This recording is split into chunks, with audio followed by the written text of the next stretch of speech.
초음파 검사는 정상이었다. 모든 의학적 지표가 이상 없음을 가리켰다.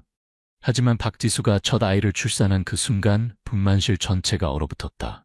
왜 울지 않죠? 최현우 의사가 떨리는 목소리로 물었다. 아이는 울지 않았다.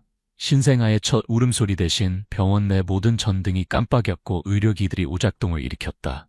그리고 그 눈동자.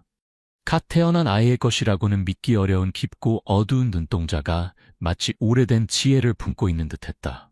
서울 강남의 유명 산부인과에서 일어난 이 사건은 그 누구도 예상하지 못한 기이한 일련의 사건들의 시작에 불과했다. 강민석과 박지수 부부는 평범한 삶을 살았다. 강민석은 IT 회사의 개발자였고 지수는 소규모 갤러리에서 일하는 큐레이터였다. 결혼 3년차, 그들의 소박한 행복에 임신이라는 큰 기쁨이 더해졌다. 우리 아기 건강하게만 태어나줬으면 좋겠어. 지수는 매일 밤 불룩해진 배를 쓰다듬으며 중얼거렸다. 임신 초기에는 모든 것이 순조로웠다. 정기검진에서 의사는 항상 모든 수치가 정상 범위 내에 있습니다라고 안심시켰다. 초음파 화면 속 아기는 작은 팔다리를 움직이며 건강하게 자라고 있었다. 그러나 임신 7개월 무렵부터 지수는 이상한 꿈을 꾸기 시작했다. 검은 눈동자를 가진 여인이 자신을 응시하는 꿈, 텅 빈 눈을 가진 아이가 속삭이는 꿈, 밤마다 식은 땀을 흘리며 깨어나곤 했다. 요즘 잠을 잘 못 자는 것 같아. 지수가 남편에게 털어놓았다. 임신 후기엔 그럴 수 있대. 곧 출산이니까 긴장되는 거야. 민석은 그녀의 어깨를 토닥이며 말했지만 그의 목소리에는 자신감이 실려있지 않았다. 민석 역시 느꼈다. 밤중에 냉장고 문이 저절로 열리는 일, TV가 혼자 켜지는 일, 그리고 가끔 복도에서 들리는 발소리. 하지만 그는 이 모든 것이 임신으로 인한 스트레스 때문이라고 스스로를 설득했다. 출산 예정일이 다가올수록 이상한 일들은 더 빈번해졌다. 지수의 배 위로 손 모양 같은 것이 스쳐 지나가는 느낌, 한밤중에 갑자기 온 방이 차가워지는 현상, 그리고 어디선가 들려오는 희미한 속삭임. 오늘은 초음파 검사 결과가 아주 좋네요. 아기가 건강하게 잘 크고 있어요. 검진을 마친 김태윤 의사는 미소 지으며 말했다. 그러나 그의 눈빛이 무언가를 숨기고 있는 듯했다. 정말 아무 문제 없나요? 지수가 불안한 마음에 물었다. 네, 걱정 마세요. 다만 김 의사는 잠시 망설이더니 말을 이었다. 아기의 심장박동이 조금 불규칙한데 이는 가끔 있는 일이니 너무 염려하지 마세요. 그날 밤 지수는 또다시 악몽에 시달렸다. 꿈속에서 그녀는 어두운 복도를 걷고 있었고 끝없이 이어지는 복도 끝에서 검은 눈동자의 아이가 그녀를 바라보고 있었다. 엄마. 아이가 입을 열지 않고도 그녀의 마음속에 직접 말을 걸어왔다. 나 곧 갈게. 출산이 시작된 것은 한밤중이었다. 지수는 갑작스러운 진통에 깨어났고 민석은 서둘러 그녀를 서울 세종병원으로 데려갔다. 조금 이른 것 같지만 괜찮아. 이제 아기를 만날 수 있어. 민석은 아내의 손을 꼭 잡으며 안심시켰다. 분만실에서 모든 준비가 갖춰지는 동안 지수는 고통스러운 진통을 견디며 호흡을 조절했다. 그런데 갑자기 태아의 심장박동이 불규칙해지기 시작했다. 태아의 심박수가 정상 범위를 벗어났습니다. 간호사가 최현우 의사에게 알렸다. 관찰을 계속하세요. 준비 상태를 유지합니다. 최 의사의 목소리는 차분했지만 그의 이마에는 땀방울이 맺혔다. 드디어 아이가 세상에 나오는 순간 분만실 내 모든 전등이 깜빡이더니 잠시 정전이 되었다. 비상 전원이 들어오자 모두가 숨죽인 채 신생아를 바라보았다. 아이는 울지 않았다. 왜 울지 않죠? 최 의사가 당황한 목소리로 물었다. 그 순간 의사가 탯줄을 자르려 했으나 의료용 가위가 이상하게 부러져 버렸다. 다른 도구를 가져와 겨우 탯줄을 자르고 아이를 살펴보았다. 아이의 피부는 창백했고 체온은 일반 신생아보다 낮았다. 그러나 가장 이상한 것은 그 눈동자였다. 깊고 어두운 마치 우주의 심연을 담은 듯한 눈동자가 의료진을 응시하고 있었다. 신생아실로 즉시 이동시켜주세요. 집중 관찰이 필요합니다. 최 의사는 목소리를 가다듬으며 지시했다. 아이가 신생아실로 옮겨진 후 지수는 회복실로 이동했다. 민석은 복도에서 초조하게 기다리며 의사에게 상황을 물었다. 아이가 무사한가요? 왜 울지 않는 거죠? 현재 추가 검사가 필요합니다. 생체 반응이 특이해서 조금 더 관찰해야 합니다. 최 의사의 대답은 짧았고 더 이상의 설명은 없었다. 이튿날 지수와 민석은 아이에 대한 정보를 거의 얻지 못했다. 간호사들은 의사 선생님이 곧 혜진 오실 거예요 라는 말만 반복했고 의사는 좀처럼 나타나지 않았다. 오전이 지나서야 담당 의사인 최현우 교수가 방문했다. 그는 신중한 태도로 말했다. 아기가 지금은 안정적인 상태입니다만 몇 가지 검사가 더 필요합니다. 정밀 혈액 검사와 유전자 검사 결과가 나와야 정확히 말씀드릴 수 있을 것 같습니다. 정확히 무슨 문제가 있는 건가요? 민석이 초조한 목소리로 물었다. 현재로서는 단정하기 어렵습니다. 걱정 마시고 조금만 기다려주세요. 최 교수는 더 이상의 질문을 받지 않고 회복실을 나갔다. 그날 오후 지수는 한 간호사로부터 쪽지를 받았다. 아기의 상태가 비정상적이라 절대 밖으로 소문내지 말라는 병원 측 내부 지침이 있습니다. 다른 간호사들도 불안해하는 분위기고 이 병원에서 뭔가를 숨기는 것 같습니다. 쪽지를 읽은 지수와 민석은 서로를 바라보며 가슴이 쿵쾅거림을 느꼈다. 밤이 되자 지수는 몰래 회복실을 빠져나와 신생아실로 향했다. 복도는 어두웠고 비상등이 깜빡일 때마다 무언가 숨어있는 듯한 기이한 느낌이 들었다. 어머님, 이쪽으로 오세요. 뜻밖에도 한 간호사가 그녀를 신생아실로 안내했다. 조심하세요. 인큐베이터 속의 아이를 보자 지수는 모정과 두려움이 뒤섞인 감정에 가슴이 떨렸다. 아이의 피부는 창백했고 여전히 울지 않았다. 우리 아기. 지수가 낮게 중얼거리자 아이가 눈을 떴다. 그 눈동자에는 알 수 없는 깊은 어둠이 서려 있었고 동시에 얼어붙을 듯한 차가움도 느껴졌다.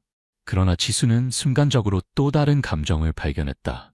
마치 자신을 인지한다는 듯한 그리고 어딘가 서늘한 호기심이 묻어나는 시선. 오늘은 여기까지만 보시는 게 좋겠습니다. 간호사가 곧 들어와 말했다.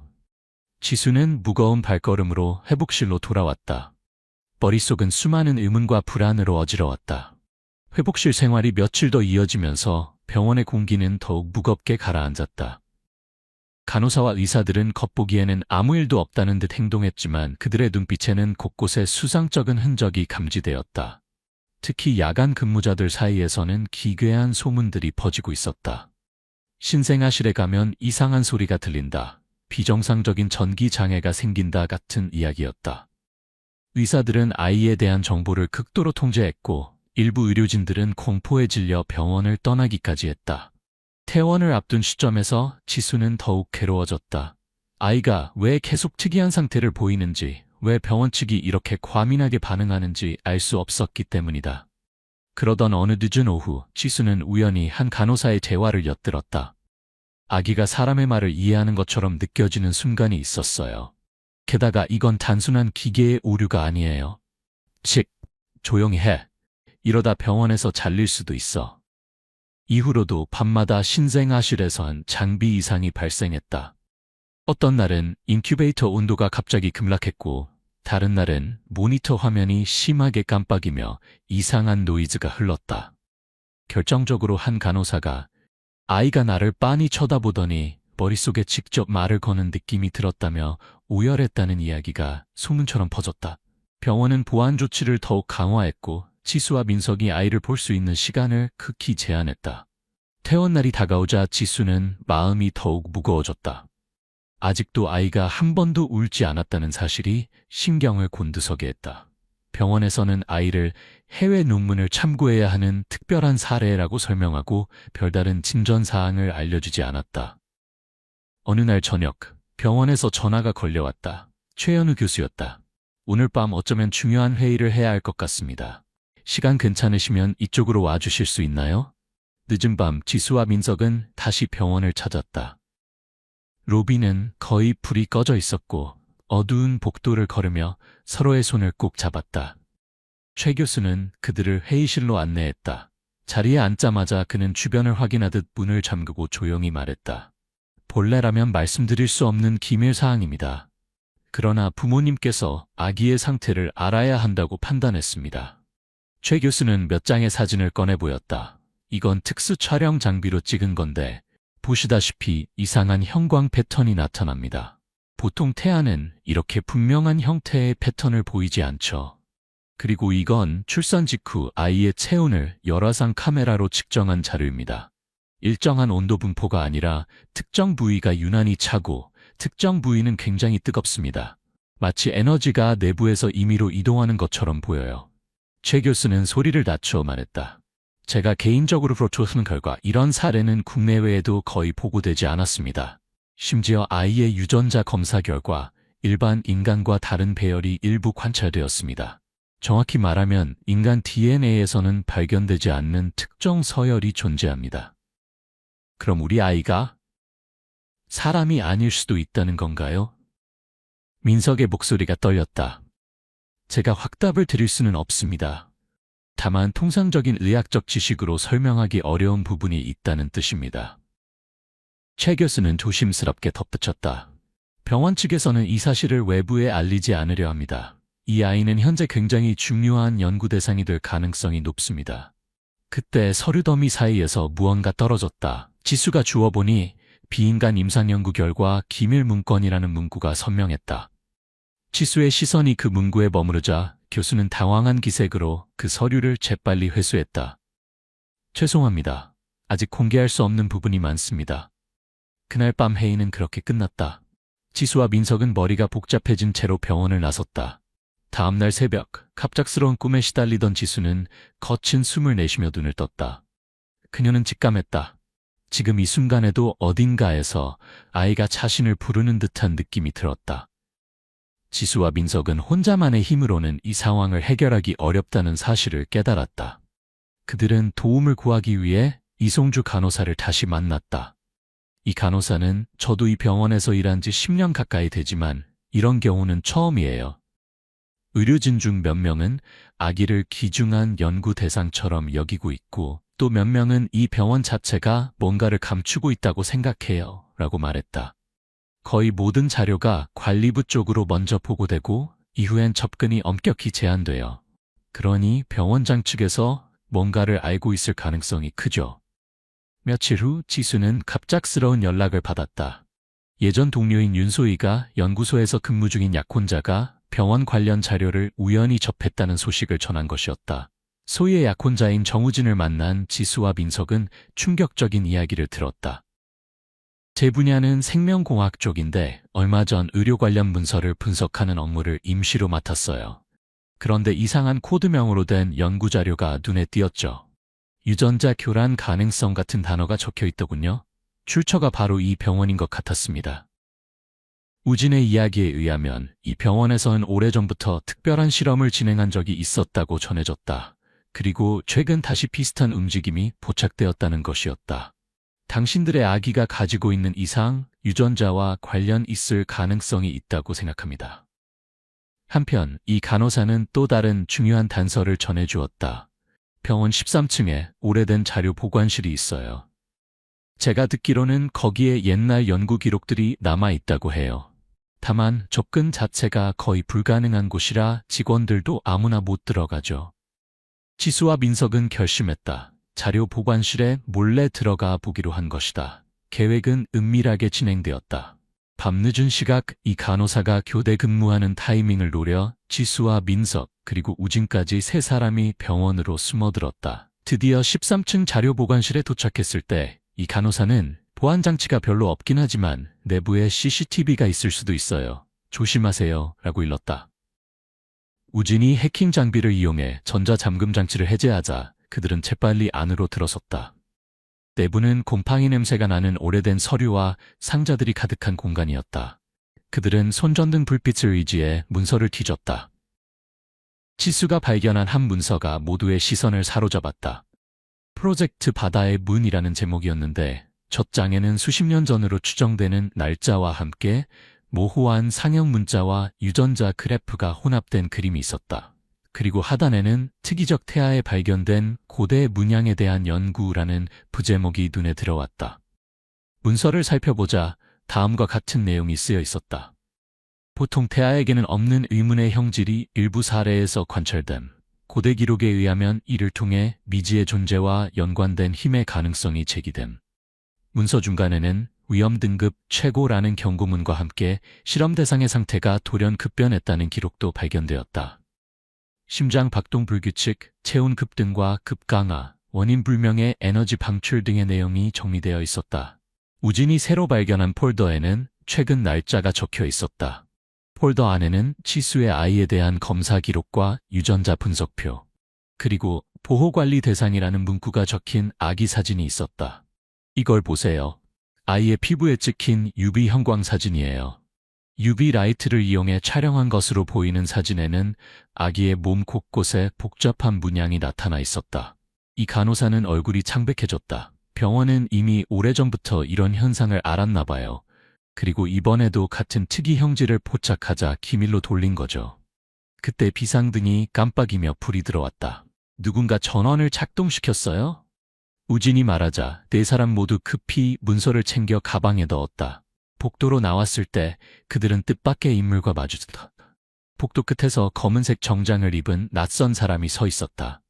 그는 네 사람을 향해 다가왔고 그 가까이 다가올수록 공기가 진동한 듯한 묘한 기류가 느껴졌다. 마침내 그 인물은 그들 앞에서 발걸음을 멈추고 낮게 속삭이듯 말했다. 안심하세요. 여러분의 아이가 곧 깨어날 겁니다. 그리고 어둠 속으로 순식간에 사라졌다. 그날 오후 지수는 또 다른 충격적인 소식을 듣게 되었다. 최현우 교수로부터 온 전화였다. 병원장과 이사회 기밀 대화에서 아기를 다른 시설로 옮길 수도 있다는 이야기를 들었습니다. 정식 의료 절차가 아닌 비밀 연구기관 같은 데로요. 그럼 우리 아이가 실험체로 전락하는 거잖아요? 민석이 분노했다. 최 교수는 부모님이 서두르지 않으면 아이를 빼앗길 수도 있다고 경고했다. 이제 지수와 민석에게는 시간이 없었다. 그들은 아이를 병원에서 빼내기로 결심했다. 탈출 작전은 여러 단계로 나뉘어 짜였다. 우진이 병원 보안 시스템을 교란시키고 이 간호사가 신생아실에서 아이를 빼내 준비한 다음 지수와 민석이 아래층 응급실 쪽에서 기다리며 그 틈에 아이를 받아 몰래 빠져나오는 계획이었다. 작전 전날 밤 지수는 거의 한숨도 자지 못했다.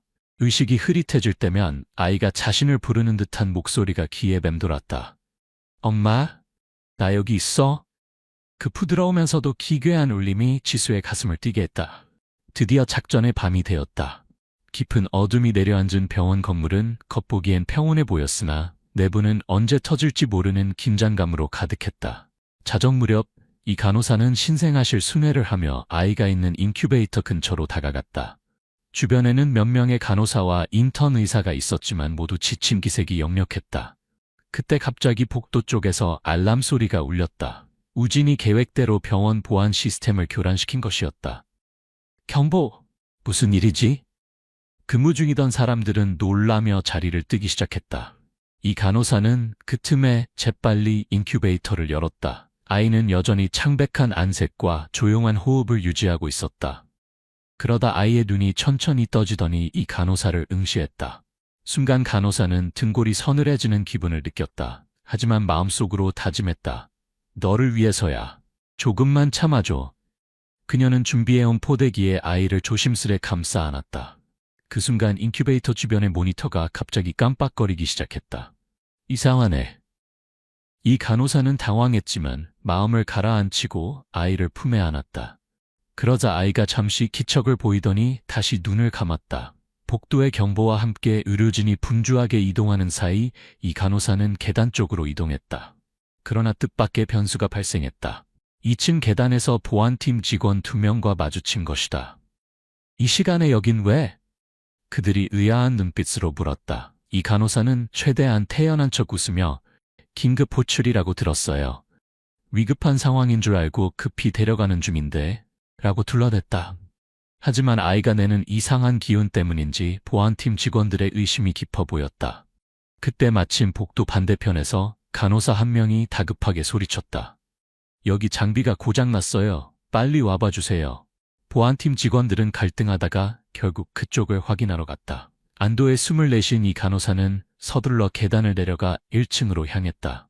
지하 1층과 연결된 복도에서 지수와 민석이 초조하게 기다리고 있었다. 지수는 아이가 포대기에 쌓인 모습을 보자마자 눈물이 왈칵 쏟아졌다. 우리 아기. 그녀는 울음을 삼키며 조심스레 포대기를 받았다. 빨리 나가요. 이 간호사가 재촉했다. 그때 또다시 전 구역의 경보가 울리기 시작했다. 아마도 아이가 인큐베이터에서 사라진 사실이 발각된 모양이었다. 차량 출입구 쪽으로 가까워질 때 우진이 차를 세워두고 그들을 기다리고 있었다. 빨리 타요. 부부와 이 간호사가 차에 올라탔고 곧장 문을 닫았다. 그 순간 병원 경비들이 뒤늦게 달려오는 모습이 보였다. 자동차 엔진이 굉음을 내며 가속하기 시작했다. 빗물에 젖은 도로 위를 달리는 차창 너머로 병원 건물의 불빛이 아득히 멀어져 갔다. 병원을 무사히 빠져나온 일행은 우진이 아는 지인이 운영하는 외곽의 소규모 게스트하우스로 향했다. 그곳에 도착하자마자 모두 지친 몸을 의자에 기대었다. 지수는 숨이 가쁘게 오르내리는 가슴을 진정시킨 뒤 조심스럽게 포대기를 풀었다. 아이는 무표정한 얼굴로 마치 깊은 잠에서 깨어날 듯 깨어나지 않는 듯한 애매한 상태를 유지하고 있었다. 왜 이렇게 울지 않는 걸까? 그래도 조금은 안정을 찾아야 할 텐데. 지수는 아이의 손등을 살며시 만져보았다. 따스한 체온이 느껴져서 그나마 안도감을 얻었다. 하지만 이내 새로운 고민에 직면했다. 아이가 이 특별한 상태로 인해 의료적인 처치를 계속 받아야 할 수도 있는데 병원에서 벗어난 지금 어떻게 돌봐야 할지 막막했다. 병원에 의존할 수 없는 상황인데 아이가 갑자기 상태가 나빠지면 어쩌지? 민석은 불안한 눈빛으로 말했다. 우진은 그들을 안심시키려 했다. 아직은 아이가 위급해 보이지 않아요. 체온, 호흡, 맥박 다 정상 범위로 보입니다. 하지만 혹시 모르니 제가 아는 의사 한 분께 비공식적으로 진료를 부탁해 볼게요. 그런데 잠시 후 기묘한 일이 벌어졌다. 아이가 갑자기 눈을 크게 뜨더니 입술을 살짝 움직이는 듯하더니 작은 소리를 냈다. 정확히 울음이라고 부르기는 어려웠지만 분명히 목소리가 새어나왔다. 순식간에 모든 시선이 아이에게 집중되었다. 지수의 심장이 두근대며 그 소리를 놓치지 않으려 했다. 곧이어 아이는 다시 조용해졌지만 확실히 이전과 다른 미세한 변화가 감지되었다. 드디어 자기가 밖에 나왔다는 걸 느낀 것 같아요. 이 간호사가 안도의 목소리로 말했다. 그날 밤 게스트하우스 작은 방에서는 모두가 긴장 속에 시간을 보냈다. 유리창 밖에서는 이 간호사와 우진이 번갈아가며 주변을 감시했다. 병원 보안이나 경찰이 그들을 쫓아올 가능성이 있었기 때문이다. 새벽 무렵 지수는 자기도 모르게 깜빡 잠이 들었다가 무언가 이상한 기운에 놀라 깨었다. 방 안은 어두웠고 민석은 옆에서 잠시 눈을 붙이고 있었다. 그런데 아이가 누운 요람 주변으로 희미한 빛 같은 것이 어른거리고 있었다. 처음에는 유리창 밖에서 들어오는 빛인가 싶었지만 알 수 없는 흔들림이 빗무리가 아이를 둘러싸고 있었다. 그 광경은 길어야 몇 초간 지속되다가 사라졌다. 지수는 놀라서 다가가 보았으나 아이는 여전히 잠든 듯 고요했다. 뭐지? 내가 잘못 본 걸까? 그녀는 손바닥에 땀이 가득 배어 있는 것을 느꼈다. 다음 날 아침 우진이 소개해준 백지연 박사가 게스트하우스를 찾아왔다. 그녀는 비주류 의학을 연구하는 전문가였고 특히 유전자 변이와 관련된 특이 현상에 관심이 많았다. 백 박사는 조용하지만 날카로운 시선으로 아이를 살폈다. 간단한 검진과 맥박, 체온 확인을 거친 뒤 휴대용 초음파 장비로 내부 상태를 대략 점검했다. 굉장히 특이해요. 체온이 일정하게 유지되면서도 특정 부위만 온도가 살짝 높아지는 현상이 포착됩니다. 혈액순환 패턴도 일반적인 신생아와 다릅니다. 백 박사는 눈썹을 살짝 찌푸리더니 의학적 기준으로만 보면 큰 문제는 없어 보이는데 분명 정상 범위는 아니에요. 라고 결론지었다. 지수는 가슴 한구석이 살짝 놓였다. 적어도 당장 아이의 건강이 치명적으로 위태로운 건 아니라는 뜻이니까. 제가 보기엔 이 아이의 상태는 단지 신체적인 문제가 아니라 뭔가 더 근원적인 특성과 연관된 듯합니다. 유전자 서열이 특이하다면 그 정체가 뭔지를 해석해야 해요. 백 박사는 혈액 샘플을 조금 채취한 뒤 이 아이에게는 특별한 보살팀이 필요하긴 하지만 적어도 몸 상태 자체는 안정적이에요. 무리하게 병원에 가는 것보단 오히려 조용한 곳에서 보살피는 게 나을 수도 있겠어요. 라며 부부에게 용기를 주었다. 그날 오후 우진으로부터 긴급한 전화가 왔다. 병원 쪽이 우리가 있는 게스트하우스를 알아낸 것 같아요. 내부 누군가가 정보를 흘렸답니다. 급히 자리를 수습한 일행은 다른 은신처로 옮기기로 합의했다. 백 박사 또한 이 아이를 위해서라면 어디든지 가서 협력하겠다고 약속했다. 그들이 게스트하우스를 빠져나와 차를 타고 이동하는 동안 병원장은 은밀히 전화를 돌리고 있었다. 아이가 사라졌습니다만 곧 행방을 파악할 수 있을 겁니다. 더 늦기 전에 회수 작업을 시작해야 합니다. 외곽의 한 농가 창고로 피신한 일행은 다음 계획을 논의했다. 해외로 나가는 방법도 생각해볼 만해요. 우진이 말했다. 백 박사님의 학계 인맥을 통해 안전한 연구시설을 연결해 줄 수도 있어요. 거기서 아이에 대한 검사를 진행하면 한국에서처럼 감시를 받지 않을 가능성이 높습니다. 이 간호사는 고개를 저으며 말했다. 저는 이 땅에서 어떤 식으로든 진실을 밝히고 싶어요. 병원 측이 저지른 비밀 연구와 은폐 행위, 그로 인해 고통받는 환자들이 많았을 거예요. 더는 이런 일이 반복되지 않도록 해야 해요. 민석은 무엇보다도 우리 아이가 우선이니까 그 누구의 이익이나 연구 목적도 아닌 아이를 위한 결정을 해야 해 라며 단호한 태도를 보였다. 그날 밤 아이에게 특이한 변화가 나타났다. 창백했던 피부에 점차 혈색이 돌기 시작했고 작은 손가락을 꼼지락거리기 시작했다. 그리고 가장 놀라운 변화는 아이의 눈동자였다. 이전에는 깊고 어두운 검은색이었던 눈동자에 미세한 빛이 반짝이기 시작한 것이다. 이게 무슨 의미일까요? 지수가 백 박사에게 물었다. 아마도 아이가 병원의 영향에서 벗어나 자신의 본 모습을 되찾아가는 과정일 수도 있어요. 병원에서는 아이의 이런 특성을 억누르는 무언가가 있었던 게 아닐까 싶네요. 그날 밤중에 또 한 번의 기이한 현상이 발생했다. 창고 전체에 희미한 빛이 번지기 시작했고 주변의 전자기기들이 저절로 켜졌다 꺼지기를 반복했다. 그리고 잊고 아이가 처음으로 울음을 터뜨렸다.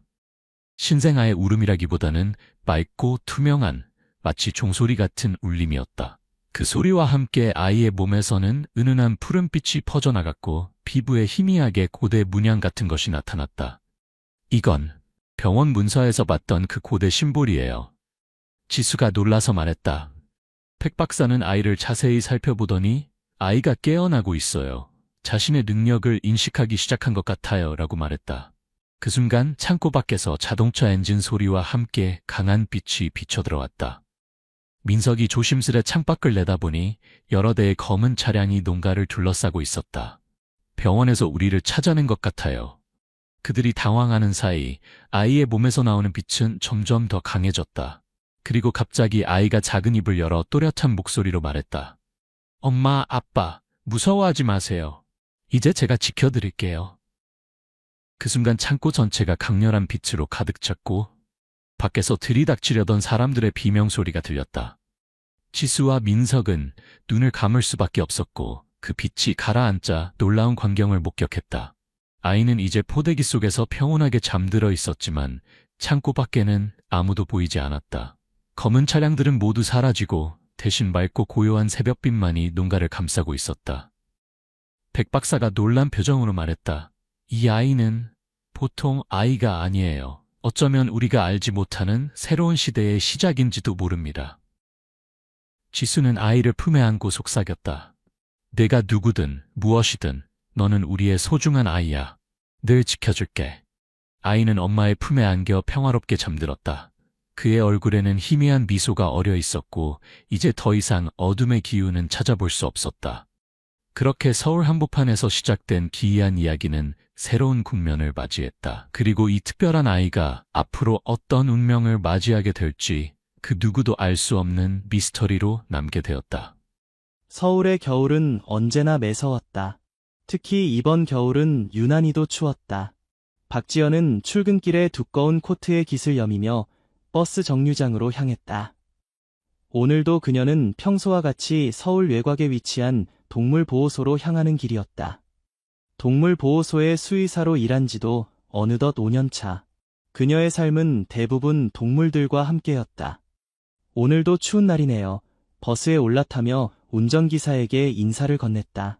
운전기사는 고개를 끄덕이며 미소를 지었다. 창밖으로 보이는 하얀 눈은 도시를 하얀 이불로 덮고 있었다. 지연은 창에 머리를 기대며 오늘의 일정을 생각했다. 오늘은 새로 구조된 동물들의 건강검진이 예정되어 있었다. 하지만 그녀는 알지 못했다. 오늘이 그녀의 인생을 바꿔놓을 운명적인 날이 될 줄은. 보호소에 도착하자마자 동료인 김민준이 그녀를 맞이했다. 지연 씨, 큰일 났어요. 새벽에 긴급 제보가 들어왔어요. 산비탈 근처에서 진돗개 한 마리가 새끼들을 데리고 있다고 해요. 상태가 좋지 않아 보인대요.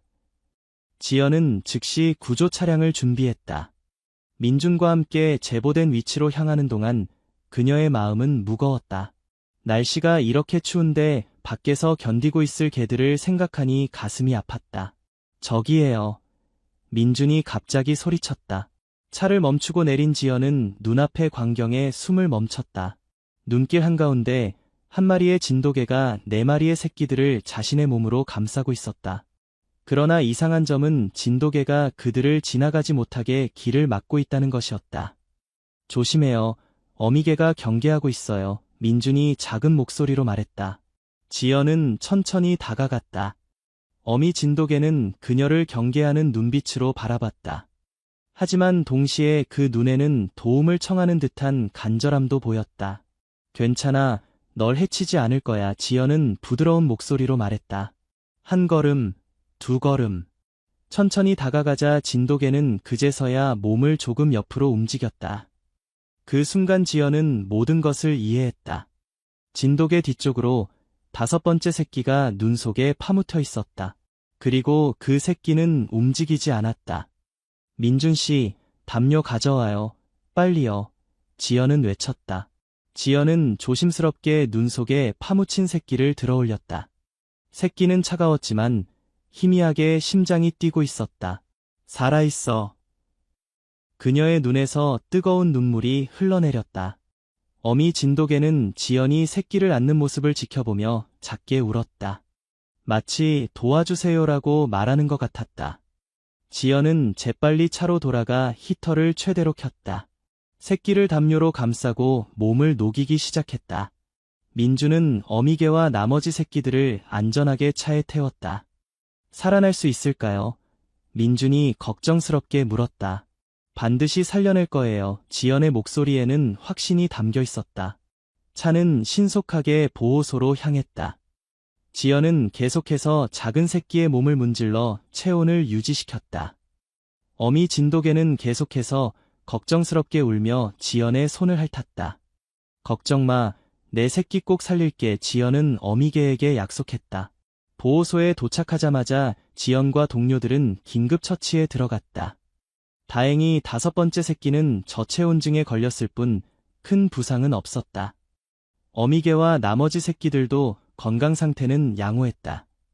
몇 시간의 치료 끝에 모든 새끼들이 안전하게 어미의 품에서 젖을 먹기 시작했다. 지연은 그들을 지켜보며 미소를 지었다. 정말 똑똑한 어미네요. 사람들이 지나가는 길목에서 기다린 거예요. 도움을 청하려고요. 민준이 감탄했다. 지연은 조용히 고개를 끄덕였다. 이미 그녀의 마음은 결정되어 있었다. 이 가족을 보살필 사람은 바로 자신이라고. 그렇게 지연과 진돗개 가족의 인연이 시작되었다. 그녀는 어미개에게 하나라는 이름을 지어주었다. 하나처럼 강인하고 결단력 있는 어미라는 의미로. 동물보호소의 규정상 하나와 새끼들은 일정 기간 동안 보호소에서 보살핌을 받고 이후 입양 절차를 거쳐야 했다. 하지만 지연은 이미 그들을 자신의 가족으로 생각하고 있었다. 하나야, 이제 조금만 참아. 곧 좋은 곳으로 데려갈게. 지연은 매일 아침 출근하자마자 하나를 찾아가 속삭였다. 새끼들은 날이 갈수록 건강해졌다. 특히 눈 속에서 구조된 5번째 새끼 별이는 놀라울 정도로 빠르게 회복되었다. 지연은 별이가 특별하다고 느꼈다. 항상 지연을 보면 반갑게 꼬리를 흔들며 작은 발로 케이지를 긁었다. 한 달이 지나고 드디어 하나와 새끼들이 입양될 시기가 되었다. 지연은 원장실로 향했다. 원장님, 제가 하나와 새끼들을 입양하고 싶습니다. 원장 김태우는 안경을 올리며 지연을 바라보았다. 그럴 줄 알았어요. 그렇지만 5마리나 되는 개를 혼자 키우는 건 쉽지 않을 거예요. 알고 있습니다. 하지만 제가 아니면 5마리 모두 함께 지낼 수 없을 거예요. 절대 헤어지게 하고 싶지 않아요. 태우는 한숨을 쉬었다. 당신의 마음은 이해해요. 하지만 현실적으로 생각해봐요. 당신이 사는 아파트는 너무 작아요. 지연은 이미 그 문제에 대해 고민했다. 제가 할머니께 물려받은 시골 집이 있어요. 강원도 산골에요. 이번 기회에 그곳으로 이사 갈 생각이에요. 태우의 눈이 커졌다. 서울 생활을 포기하고요. 그렇게까지 할 필요는 없을 것 같은데. 필요해요. 원장님. 이 아이들은 제게 운명처럼 느껴져요. 그리고 사실 서울 생활이 저에게 그리 중요하지 않았어요. 태우는 잠시 침묵했다. 그는 지연의 결심이 얼마나 단단한지 알 수 있었다. 알겠어요. 입양 절차를 시작하겠습니다. 그렇게 지연은 하나와 새끼들, 별이, 달이, 해리, 구름이, 그리고 바람이 와 함께 새로운 삶을 시작하기로 했다. 강원도 산골로 이사하는 날, 지연의 마음은 설렘과 걱정으로 가득했다. 서울에서 나고 자란 그녀에게 시골 생활은 낯설었다. 하지만 하나와 새끼들이 자유롭게 뛰어놀 수 있는 공간을 생각하니 가슴이 벅차올랐다. 할머니의 집은 오랫동안 비어 있어 먼지가 쌓여 있었다. 지연은 집을 청소하고 정리하는데 며칠을 보냈다. 그동안 하나와 새끼들은 넓은 마당에서 신나게 뛰어놀았다. 하나야, 이제 여기가 우리 집이야. 지연은 마당에서 쉬고 있는 하나의 머리를 쓰다듬었다. 하나는 마치 지연의 말을 이해한 듯 부드럽게 울며 그녀의 손을 핥았다. 첫밤, 지연은 하나와 새끼들을 위해 방 한 칸을 내어주었다. 하지만 그날 밤 지연이 자신의 방에 누웠을 때 문 밖에서 긁는 소리가 들렸다. 문을 열자 하나와 새끼들이 모두 그녀를 바라보고 있었다. 지연은 미소를 지으며 그들을 방으로 들였다. 그날부터 지연의 침대는 하나와 새끼들로 가득 찼다. 시간이 흐르면서 새끼들은 점점 자라났다. 각각의 성격도 뚜렷해졌다. 별이는 항상 지연의 곁을 지키며 그녀의 감정을 읽는 듯했다. 다리는 호기심이 많아 항상 새로운 것을 탐험했다. 해리는 침착하고 차분했으며 구름이는 항상 행복하게 뛰어다녔다. 바람이는 가장 용감하여 항상 먼저 앞장섰다. 지연은 시골 생활에 조금씩 적응해갔다. 마을 사람들은 처음에는 서울에서 온 젊은 여성을 의아하게 바라봤지만 곧 그녀의 따뜻한 마음에 마음을 열었다. 특히 이웃에 사는 할아버지 정성태는 지연을 친손녀처럼 챙겼다. 가끔 직접 기른 채소를 가져다 주거나 집 수리를 도와주기도 했다. 고맙습니다, 할아버지. 지연은 항상 감사 인사를 잊지 않았다. 성태는 손사래를 치며 웃었다. 뭘 이런 걸 가지고. 근데 저 개들은 참 영특하구나. 지연은 고개를 끄덕였다. 네, 특히 하나는 정말 특별해요. 새끼를 구하기 위해 사람을 찾아온 거예요. 성태는 진지한 표정으로 말했다. 진돗개는 원래 그래. 우리나라 토종개라 사람 마음을 잘 알아. 옛날에 내 아버지도 진돗개를 키웠는데 그 개가 우리 가족을 산불에서 구했다는 이야기를 들은 적 있어. 그날 이후로 성태는 종종 지연의 집을 찾아와 하나와 새끼들에게 특별한 간식을 가져다 주었다. 그는 진돗개에 대한 많은 이야기를 들려주었고 지연은 그 이야기를 들으며 하나와 새끼들이 얼마나 특별한 존재인지 다시 한번 깨달았다. 강원도의 여름은 무척 아름다웠다. 푸른 산과 맑은 계곡물, 그리고 온갖 꽃들이 마을을 화사하게 물들였다. 하지만 여름이 끝나갈 무렵 갑작스러운 폭우가 마을을 덮쳤다. 이런, 날씨가 심상치 않네요. 지연은 창밖으로 쏟아지는 비를 바라보며 중얼거렸다. 하나와 새끼들은 불안한 듯 집안을 서성거렸다. 특히 별이는 계속해서 문 쪽을 바라보며 낑낑거렸다. 왜 그래, 별이야?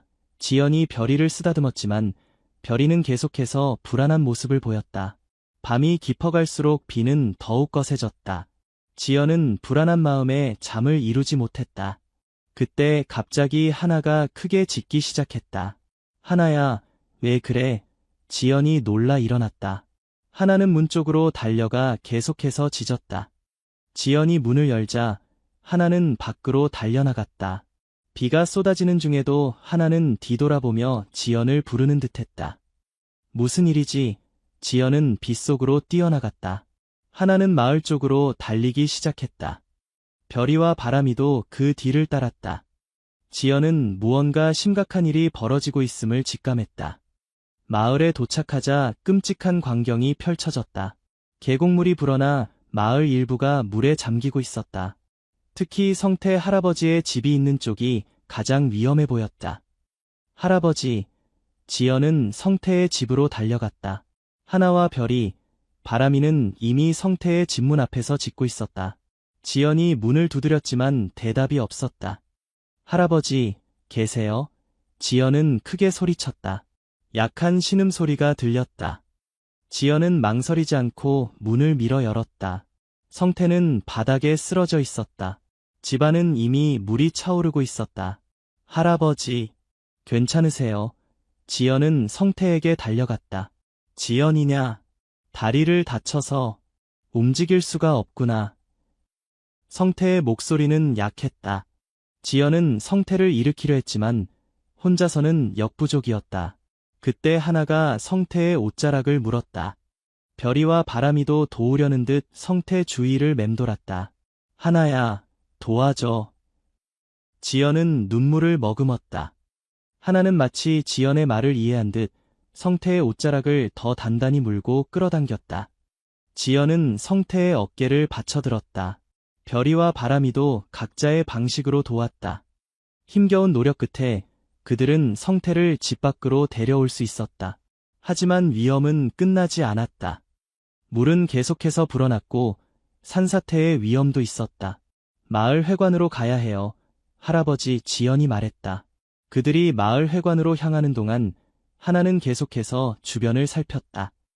도중에 하나는 갑자기 방향을 바꿔 다른 집으로 달렸다. 별이도 그 뒤를 따랐다. 하나야, 지연이 불렀지만 하나는 이미 멀어지고 있었다. 지연은 성태를 안전하게 마을 회관으로 데려다 놓은 후 하나와 별이를 찾아 나섰다. 비는 계속해서 쏟아졌고 물은 점점 더 불어났다. 그녀는 하나와 별이가 달려간 집으로 향했다. 그 집은 마을에서 조금 떨어진 곳에 위치한 외딴 집이었다. 그곳에는 노부부가 살고 있었다. 집에 도착하자 하나와 별이가 문 앞에서 필사적으로 짖고 있었다. 지연은 문을 두드렸다. 계세요. 위험합니다. 빨리 대피해야 해요. 문이 열리고 노부부가 나왔다. 그들은 상황을 인지하지 못하고 있었다. 무슨 일이에요? 이 비 오는 날에? 할머니가 물었다. 마을이 물에 잠기고 있어요. 빨리 마을 회관으로 대피해야 합니다. 지연이 급하게 설명했다. 노부부는 서둘러 짐을 챙겼다. 그들이 집을 나서는 순간 뒷산에서 요란한 소리가 들렸다. 산사태가 시작된 것이다. 빨리요. 지연이 외쳤다. 하나와 별이는 앞서 달리며 안전한 길을 인도했다. 지연과 노부부는 그들을 따라 필사적으로 달렸다. 뒤에서는 산사태가 점점 가까워졌다. 마을 회관에 도착했을 때 모든 사람들이 그들을 걱정하며 기다리고 있었다. 성태는 이미 응급처치를 받고 있었다. 지연 양, 괜찮은가? 마을 이장이 걱정스럽게 물었다. 네, 다행히 하나와 별이 덕분에 모두 안전하게 왔어요. 지연은 하나와 별이를 자랑스럽게 바라보았다. 그날 밤 마을은 큰 피해를 입었지만 다행히 인명피해는 없었다. 그것은 모두 하나와 별이 그리고 바람이의 놀라운 감각과 용기 덕분이었다. 다음 날 비가 그치고 해가 떴을 때 마을 사람들은 하나와 새끼들을 마을의 영웅으로 칭했다. 특히 성태는 눈물을 글썽이며 하나의 머리를 쓰다듬었다. 내 목숨을 구해줬구나. 고마워. 지연은 자신의 결정이 옳았음을 다시 한번 확신했다. 하나와 새끼들은 단순한 반려동물이 아니었다. 그들은 가족이자 마을의 수호자였다.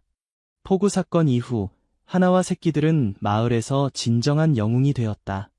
특히 별이는 지연과 더욱 특별한 유대감을 형성했다. 지연은 별이가 다른 개들과는 조금 다르다는 것을 느꼈다. 어느 날 지연은 마당에서 일하고 있었다. 갑자기 별이가 불안하게 짖기 시작했다. 무슨 일이야, 별이? 지연이 물었다.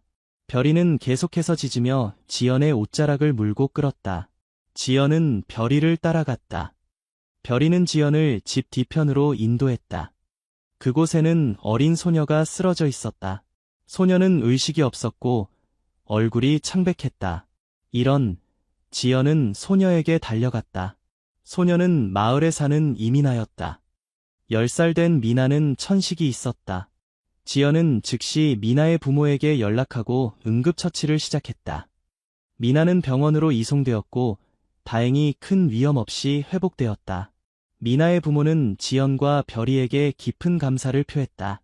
별이가 없었다면 미나를 발견하지 못했을 거예요. 지연은 겸손하게 말했다. 그 일 이후 지연은 별이의 특별한 능력에 주목하기 시작했다. 별이는 마치 사람들의 건강 상태를 감지하는 듯했다. 마을의 노인들이 찾아오면 별이는 그들 중 특별히 관심을 기울여야 할 사람들 곁에 머물렀다.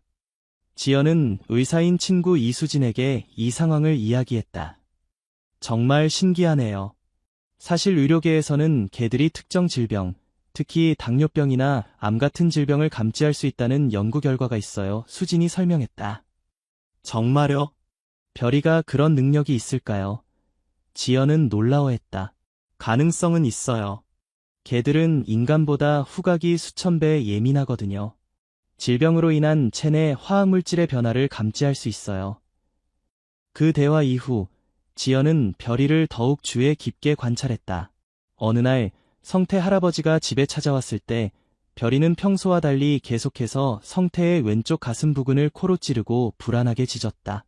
별이가 왜 저러지? 성태가 물었다. 지연은 별이의 행동을 이상하게 여겼다. 할아버지, 혹시 가슴이 불편하신가요? 가끔 여기가 좀 답답하긴 한데 나이 드니까 그런가 보다 했지. 성태가 대답했다. 지연은 걱정이 되었다. 할아버지, 제가 내일 병원에 모시고 가겠습니다. 검진 한번 받아보세요. 처음에 성태는 거부했지만 지연의 간곡한 설득에 결국 동의했다. 다음 날 병원 검진 결과는 충격적이었다. 성태는 심장 질환이 있었고 치료가 시급했다. 정말 다행이에요. 할아버지, 빨리 발견해서 치료할 수 있게 되었어요. 지연이 안도의 한숨을 쉬었다. 성태는 별이를 바라보며 눈물을 글썽였다. 저 녀석이 내 목숨을 2번이나 구했구나.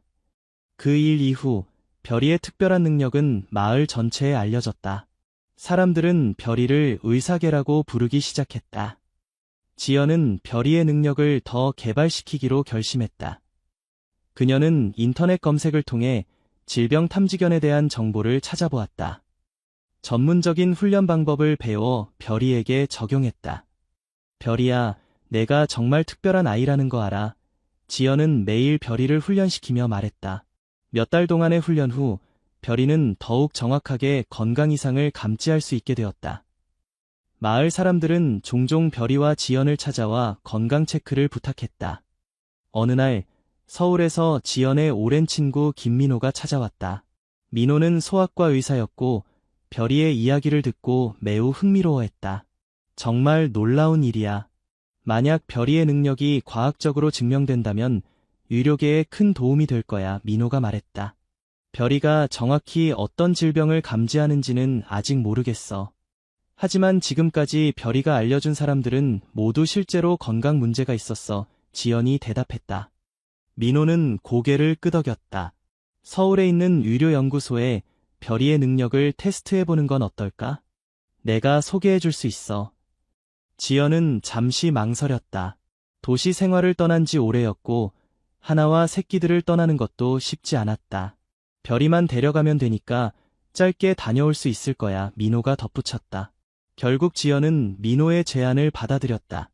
그녀는 하나와 다른 새끼들을 성태 할아버지에게 맡기고 별이와 함께 서울로 향했다. 서울은 변함없이 분주했다. 지연은 도시의 소음과 복잡함에 다시 적응하는데 시간이 걸렸다. 별이도 처음에는 불안해 보였지만 곧 적응했다. 유료 연구소에서 별이는 1년의 테스트를 받았다. 연구원들은 다양한 환자의 샘플을 준비하고 별이가 질병이 있는 샘플을 찾아낼 수 있는지 확인했다. 결과는 놀라웠다. 별이는 특히 당뇨병, 특정 유형의 암, 그리고 심장질환의 징후를 높은 정확도로 감지했다. 놀라운 결과예요. 연구소 책임자 박 교수가 말했다. 별이는 특별한 재능을 가졌어요. 이런 능력을 가진 개는 전 세계적으로도 매우 드물어요. 지연은 자랑스러웠지만 동시에 걱정되기도 했다. 이제 어떻게 되는 건가요? 박 교수는 미소를 지었다. 우리가 별이를 연구소에 데려와서 훈련시키고 싶어요. 의료 현장에서 활용할 수 있도록요. 지연의 마음이 무거워졌다. 별이의 능력이 많은 사람들을 도울 수 있다는 것은 알지만 별이를 떠나보내는 것은 생각만 해도 가슴이 아팠다. 생각해 볼게요. 지연은 조용히 대답했다. 호텔로 돌아온 지연은 별이를 품에 안고 깊은 생각에 잠겼다.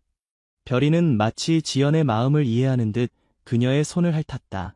별이야, 내가 많은 사람들을 도울 수 있다는 건 알아. 하지만 난 너를 보내기 싫어. 지연은 눈물을 흘렸다. 그날 밤, 지연은 어려운 결정을 내려야 했다.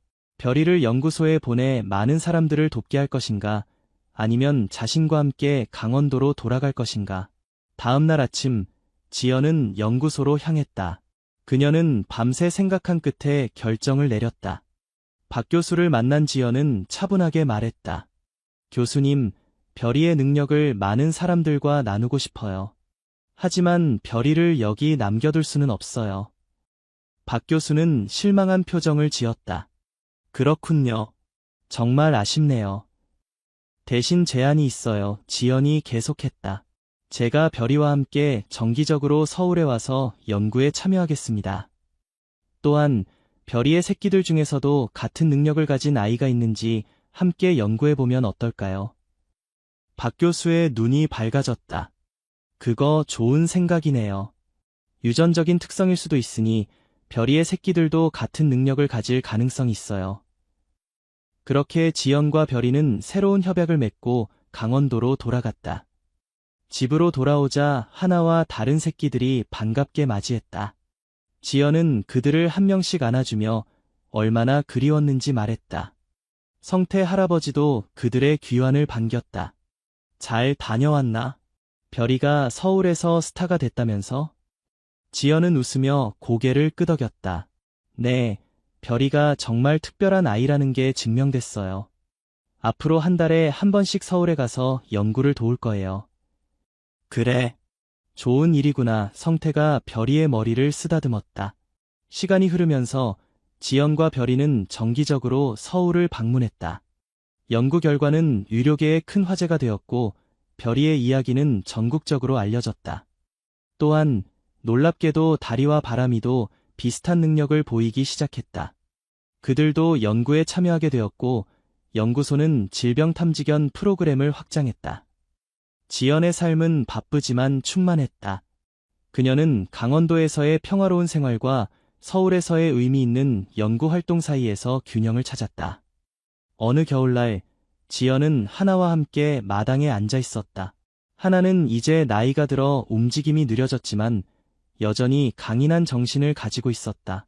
하나야, 내가 없었다면 내 삶은 어땠을까?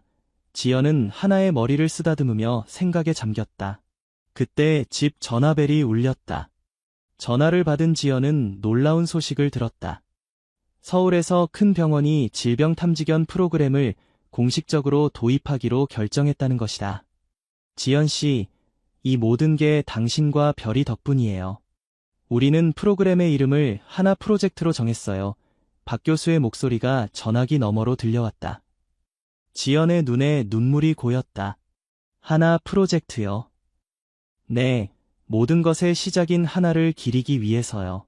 당신이 쓰레기통에서 구한 그 진돗개 어미가 없었다면 이 모든 일이 가능하지 않았을 거예요. 지연은 마당에 앉아있는 하나를 바라보았다. 하나는 마치 지연의 감정을 이해하는 듯 고개를 들어 그녀를 바라보았다. 고마워요, 교수님. 하나가 정말 자랑스러워할 거예요. 전화를 끄는 지연은 하나에게 달려가 그녀를 품에 안았다. 하나야, 내가 시작한 일이 이제 많은 사람들을 구하게 될 거야. 하나는 부드럽게 울며 지연의 손을 핥았다. 그들의 눈에는 서로에 대한 깊은 사랑과 믿음이 담겨 있었다. 그날 밤, 지연은 일기장에 이렇게 적었다. 때로는 가장 예상치 못한 만남이 우리 삶을 완전히 바꿔놓는다. 5년 전, 폭풍우 치는 밤에 나는 한 어미개와 그녀의 새끼들을 만났다. 그때는 몰랐다. 그 만남이 얼마나 많은 사람들의 삶을 바꾸게 될지. 세월이 흘러 하나는 15살이 되었다. 진돗개의 평균 수명을 훨씬 넘긴 나이였다. 하나는 이제 대부분의 시간을 집안에서 조용히 쉬며 보냈다. 걷는 것도 힘들어했지만 그녀의 눈빛만은 여전히 맑고 지혜로웠다. 별이와 달이, 바람이, 해리, 구름이는 모두 훌륭한 성견으로 자랐다. 별이, 달이, 바람이는 정기적으로 서울의 병원을 방문하여 환자들을 돕고 있었다. 해리와 구름이는 마을에 남아 지연과 함께 지냈다. 하나 프로젝트는 전국적으로 확대되어 이제 여러 병원에서 질병 탐지견들이 활동하고 있었다. 별이를 시작으로 많은 개들이 훈련을 받아 사람들의 건강을 지키는 파수꾼이 되었다. 지연은 이제 40대 중반이 되었지만 여전히 활력이 넘쳤다. 그녀는 하나 프로젝트의 자문위원으로 활동하며 동시에 마을에서 작은 동물병원을 운영하고 있었다. 성태 할아버지는 몇 년 전에 세상을 떠났지만 그가 심장질환을 일찍 발견하고 치료받을 수 있었던 것은 별이 덕분이었다. 성태는 생전에 자주 말했다. 내가 이렇게 오래 살 수 있었던 건 다 별이 덕분이야. 어느 봄날 아침, 지연은 하나가 평소보다 더 조용하다는 것을 느꼈다. 하나는 마당의 햇살 아래 누워 있었다. 지연이 다가가자 하나는 희미하게 꼬리를 흔들었다. 하나야, 오늘 기분이 어때? 지연이 하나의 옆에 앉으며 물었다. 하나는 천천히 고개를 들어 지연을 바라보았다. 그녀의 눈에는 깊은 애정과 평화가 담겨 있었다. 지연은 갑자기 가슴이 무거워졌다. 그녀는 본능적으로 하나의 시간이 얼마 남지 않았음을 느꼈다. 고마워, 하나야. 내가 내 인생을 바꿔줬어. 지연은 하나를 부드럽게 안으며 말했다. 그날 하루 종일 지연은 하나 곁을 떠나지 않았다. 저녁이 되자 별이와 달이, 바람이, 해리, 구름이도 하나 주위에 모여들었다. 마치 그들도 어머니의 상태를 알고 있는 듯했다. 밤이 깊어갈수록 하나의 호흡은 점점 약해졌다. 지연은 하나를 품에 안고 부드럽게 속삭였다. 하나야, 넌 정말 특별한 개였어. 내가 이 세상에 남긴 유산은 계속 이어질 거야. 새벽녘, 하나는 조용히 눈을 감았다. 주변의 모든 것이 고요했지만 지연의 마음속에는 폭풍이 몰아쳤다. 슬픔과 감사, 상실감과 충만함이 뒤섞였다. 별이가 다가와 지연의 손을 핥았다. 그녀의 눈에도 슬픔이 가득했다. 별이야, 괜찮아. 하나는 행복한 삶을 살았어. 지연은 별이를 안으며 말했다. 하나의 장례식은 마을 전체가 참여하는 특별한 행사가 되었다. 사람들은 각자의 방식으로 하나에게 감사를 표했다. 어떤 이들은 하나가 자신의 생명을 구했다고 말했고, 또 다른 이들은 하나의 용기와 지혜에 대해 이야기했다. 지연은 하나를 마을 뒷산의 아름다운 곳에 묻었다. 그곳에서는 마을 전체가 내려다 보였다. 이곳이 내가 지켜준 곳이야. 하나야. 앞으로도 여기서 우리를 지켜봐줘. 지연은 묘비 앞에서 말했다. 묘비에는 이렇게 새겨져 있었다. 하나, 진정한 영웅이자 어머니, 그리고 친구. 그녀의 용기와 사랑은 영원히 기억될 것이다. 하나의 죽음 이후, 지연은 잠시 깊은 슬픔에 잠겼다. 하지만 별이와 나머지 아이들이 그녀를 위로해 주었다. 그들은 지연에게 하나의 정신이 여전히 살아있다는 것을 상기시켰다. 몇 달 후, 서울에서 큰 행사가 열렸다. 하나 프로젝트가 공식적으로 국제적인 프로그램으로 확장된 것을 기념하는 행사였다. 지연은 특별 게스트로 초대받았다. 행사장에 들어서자 수백 명의 사람들이 기립박수를 보냈다. 지연은 별이와 함께 무대에 올랐다. 저는 오늘 하나의 이름으로 이 자리에 섰습니다. 지연이 마이크 앞에서 말했다. 15년 전 눈보라치는 밤에 저는 한 어미 개가 길을 막고 서 있는 것을 발견했습니다. 그녀는 비틀거리고 있었지만 자신의 새끼들을 지키기 위해 용감하게 서 있었습니다. 지연은 잠시 숨을 고르며 계속했다. 그날 밤 저는 그 어미 개의 이름을 하나라고 지었습니다. 왜냐하면 그녀가 모든 것의 시작이었기 때문입니다. 하나는 자신의 생명을 위험에 빠뜨려가며 새끼들을 구했고 나중에는 우리 마을 사람들의 생명도 구했습니다. 오늘 우리가 축하하는 이 프로젝트는 하나의 유산입니다. 그녀의 용기와 사랑, 그리고 놀라운 직감이 지금 전 세계 사람들의 생명을 구하고 있습니다. 지연의 연설이 끝나자 큰 박수가 터져나왔다. 무대 뒤에서는 달이, 바람이, 해리, 구름이가 기다리고 있었다. 그들은 모두 하나의 정신을 이어받은 특별한 개들이었다. 행사가 끝난 후 한 노부인이 지연에게 다가왔다. 박지연 씨, 노부인이 물었다. 네, 그렇습니다. 지연이 대답했다. 저는 하나 프로젝트 덕분에 유방암을 조기에 발견할 수 있었어요. 의사는 제가 탐지견 덕분에 목숨을 건졌다고 했어요. 노부인의 눈에 눈물이 고였다. 하나와 당신에게 감사드리고 싶었어요. 지연은 노부인의 손을 잡았다. 하나도 정말 기뻐할 거예요. 그날 밤 서울의 호텔방에서 지연은 창밖을 바라보며 생각에 잠겼다. 도시의 불빛이 별처럼 빛나고 있었다. 하나야, 보고 있니? 내가 시작한 일이 얼마나 멀리까지 퍼져나갔는지 지연은 속삭였다. 별이가 지연의 옆에 누워 고개를 그녀의 무릎에 얹었다. 지연은 별이의 머리를 쓰다듬으며 미소 지었다. 자, 이제 집에 가자. 우리 모두가 기다리고 있을 거야. 다음 날, 지연과 개들은 강원도의 집으로 돌아왔다. 집에 도착하자 마을 아이들이 반갑게 달려왔다. 아이들은 이제 정기적으로 지연의 집을 방문하여 개들과 놀았다. 지연 아줌마, 하나 할머니 이야기해주세요. 한 아이가 졸랐다. 지연은 미소를 지으며 아이들을 마당으로 불렀다. 그녀는 하나의 이야기를 들려주기 시작했다. 쓰레기통에서 그녀의 새끼들을 구하기 위해 사람을 찾아온 용감한 어미 개의 이야기를. 아이들은 숨을 죽이고 이야기를 들었다. 별이와 다른 개들도 조용히 자리에 앉아 있었다. 마치 그들도 어머니의 이야기를 다시 듣고 싶어 하는 것처럼.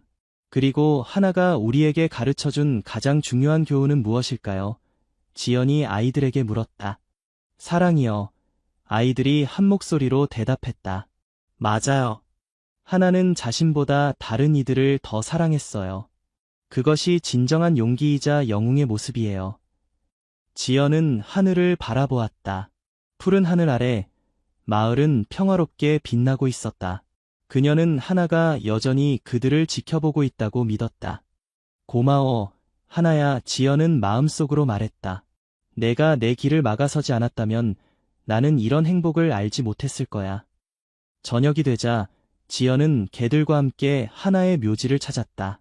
그녀는 신선한 꽃을 놓고 잠시 묵념했다. 하나야, 내 이름을 딴 프로젝트가 이제 전 세계로 퍼져나가고 있어. 내가 시작한 사랑의 물결이 끝없이 퍼져나가고 있어. 별이가 조용히 울며 하나의 묘비 앞에 누웠다. 달이, 바람이, 해리, 구름이도 그 주위에 모였다. 지연은 묘비에 손을 얹으며 마지막으로 말했다. 내 새끼들이 잘 있어. 걱정하지 마. 그리고 내가 내게 준 선물에 영원히 감사할게. 그녀는 잠시 묵념한 후 개들을 데리고 집으로 향했다.